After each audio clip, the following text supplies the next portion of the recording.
ಮೊನ್ನೆ ದಿನ ಆರೋಗ್ಯದ ಸ್ವಲ್ಪ ಸಮಸ್ಯೆಯಿಂದ ಮಣಿಪಾಲ್ನ ಆಸ್ಪತ್ರೆಗೆ ಅಡ್ಮಿಟ್ ಮಾಡಿ ಡಾಕ್ಟ್ರುಗಳು ಉತ್ತಮವಾದ ರೀತಿಯ ಚಿಕಿತ್ಸೆ ನೀಡ್ತಾ ಇದ್ದಾರೆ. ಅವರು ಮೊದಲಿಂದಲೂ ವೈದ್ಯರ ಒಂದು ಚಿಕಿತ್ಸೆಗಳಿದ್ದರು. ಯಾವ ಒಂದು ದೇವರನ್ನ ನಂಬಿ ಬದುಕಿದ್ದಾರೆ, ಆ ದೇವರೇ ಅವರಿಗೆ ಎಲ್ಲ ರೀತಿ ಮತ್ತೆ ಪುನಃ ಇಂಥ ಒಂದು ಆರೋಗ್ಯದ ಸಮಸ್ಯೆಯಿಂದ ಹೊರಗೆ ಬರ್ತಕ್ಕಂಥ ಶಕ್ತಿ ಅವ್ರು ನಂಬಿರ್ತಕ್ಕಂಥ ದೇವರು ಕೊಟ್ಕೊಂಡು ಬಂದಿದ್ದಾರೆ.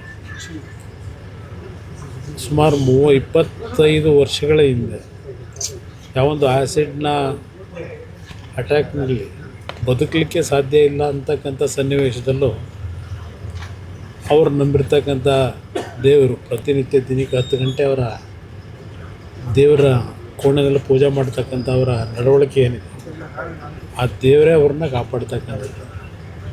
ಇಲ್ಲಿ ಮಣಿಪಾಲ್ನ ವೈದ್ಯರು ಎಲ್ಲ ರೀತಿಯ ಮುತುವರ್ಜಿ ವಹಿಸಿ ಎಲ್ಲ ರೀತಿಯ ಚಿಕಿತ್ಸೆ ಮಾಡ್ತಾ ಇದ್ದಾರೆ. ಆದರೆ ಅಂತಿಮವಾಗಿ ಆ ಚಿಕಿತ್ಸೆಗಳನ್ನು ಮೇಲ್ಪಟ್ಟು ಅವ್ರು ನಂಬಿರ್ತಕ್ಕಂಥ ನಮ್ಮ ತಾಯಿಯವರು, ಆ ಒಂದು ರಾಜರಾಜೇಶ್ವರಿ ತಾಯಿ ಇರ್ತಾರೆ, ಮೊದಲಿಂದಲೂ ಕಾಪಾಡಿರ್ತಕ್ಕಂಥದ್ದು ಆ ತಾಯಿ. ಅದರಿಂದ ಆ ದೇವರ ನಂಬಿಕೆಯವರೇನು ಇಟ್ಕೊಂಡಿದ್ದಾರೆ, ನಮ್ಮ ತಂದೆಯವರೇ ನಂಬಿಕೆ ಇಟ್ಕೊಂಡಿದ್ದಾರೆ.